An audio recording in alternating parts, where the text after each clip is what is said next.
Hello दोस्तों, आज हम प्राचीन भारत का टॉपिक पढ़ने जा रहे हैं।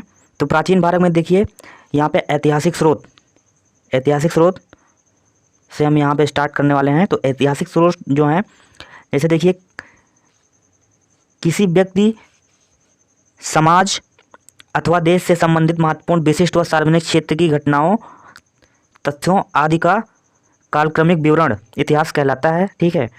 तो इतिहास का पुरातात्विक स्रोत जो है, इसमें जो मेन है वही हम आपको बताएंगे, और बाकी आप स्क्रीनशॉट लेते चलिएगा। यहाँ पे देखिए, पुरातात्विक साक्ष्यों के अंतर्गत अभिलेख, सिक्के, स्मारक, भवन, मूर्तियाँ, बर्तन आदि शामिल किए जाते हैं, है ना। फिर आगे देखते हैं, टीला। यहाँ पे लिखा हुआ है, धरती की सतह के ऊपर उभरे हुए भाग को टीला कहते हैं, जिसके नीचे पुरानी बस्तियों के अवशेष विद्यमान होते हैं। ये कई प्रकार के होते हैं: एकल सांस्कृतिक, मुख्य सांस्कृतिक और बहुसांस्कृतिक।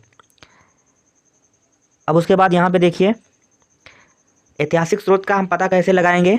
इसके लिए रेडियो कार्बन डेटिंग एक ऐसी विधि है जिसके द्वारा यह पता लगाया जाता है कि कोई वस्तु किस काल से संबंधित है। रेडियो कार्बन या कार्बन 14 कार्बन रेडियोधर्मी रेडियो एक्टिव समस्थानिक है, जो सभी सजीव वस्तुओं में विद्यमान होता है।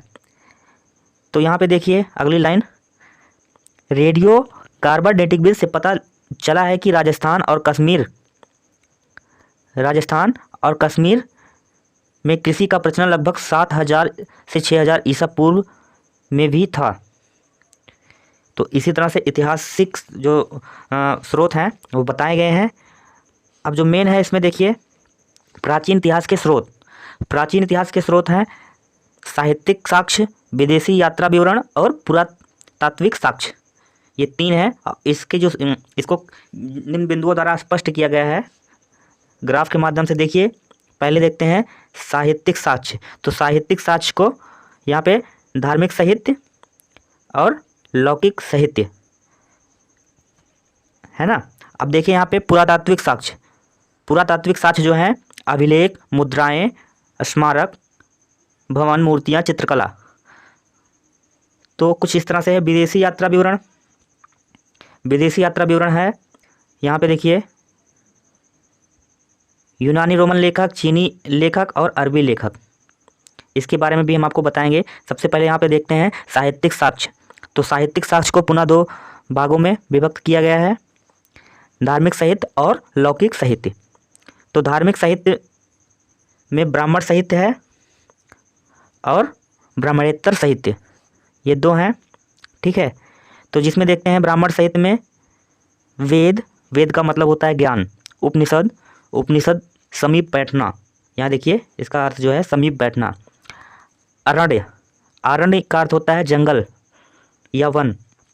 पुराण, स्मृति, रामायण, महाभारत, ये ब्राह्मण साहित्य हैं धार्मिक साहित्य में। और उसके बाद देखिए, धार्मिक साहित्य का जो दूसरा पार्ट है ब्राह्मणेतर साहित्य, बौद्ध ग्रंथ और जैन ग्रंथ।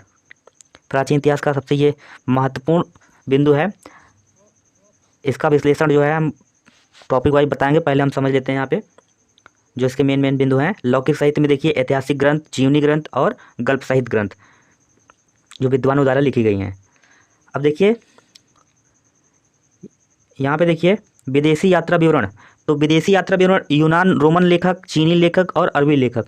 तो जो विदेशों से लेखक आए थे, यात्री आए थे, ये क्वेश्चन पूछा जाता है कि ये दरबारी का भी जो था, ये जो विदेशी लेखक था, किसके दरबार में आए थे, कौन से राजा के दरबार में आए थे, ऐसा क्वेश्चन वनडे एग्जाम में जरूर पूछा जाता है। जैसे चीनी यात्री फैयान किसके शासनकाल में आया था, तो ऐसे ही क्वेश्चन बनते हैं।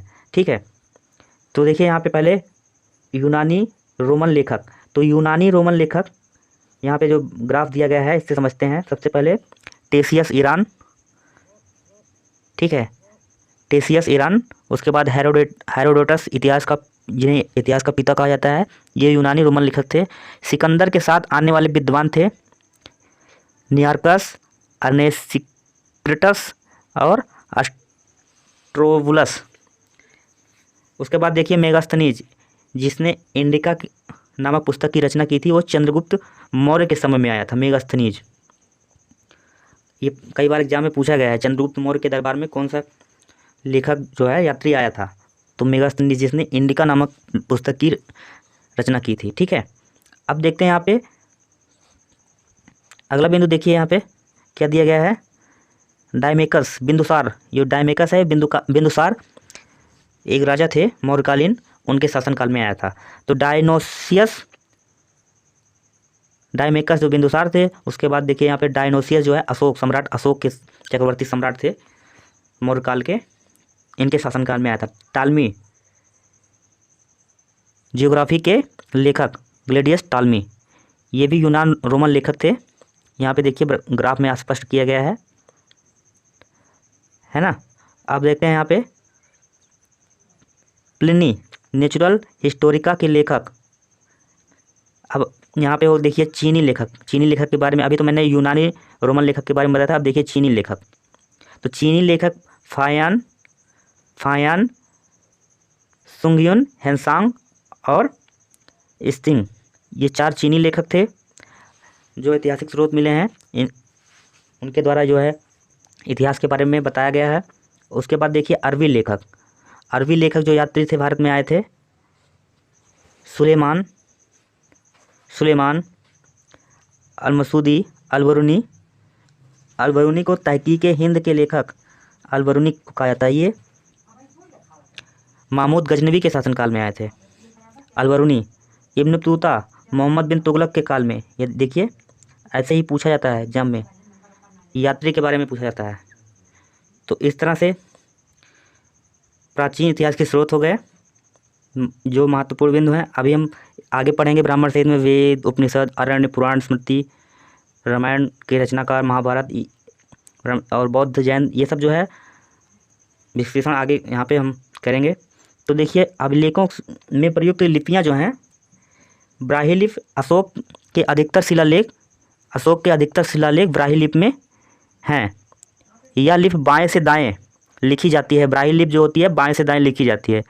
अब दूसरा जो है देखिए यहाँ पे खरोष्ट लिपि अशोक के कुछ शिलालेख खरोष्ट लिपि में हैं जो दाएं से बाएं लिखी जाती है। खरोष्ट लिपि दाएं से बाएं और ब्राह्मी लिपि जो है बाएं से दाएं, ये इंपॉर्टेंट है, कई बार एग्जाम में पूछा गया है। यूनानी एवं आर्मेनिक लिपि पाकिस्तान और अफगानिस्तान में अशोक के शिलालेख में इन लिपियों का प्रयोग हुआ है। अब देखते हैं आदिम मानव, प्रत्युत्तर युग, आदिम मानव। तो विभिन्न विद्वानों का मत है आज से लगभग 50,000 से 1 लाख ईसा पूर्व या इससे भी पहले नरवानर प्राइमेकस का जन्म हुआ जो मानव के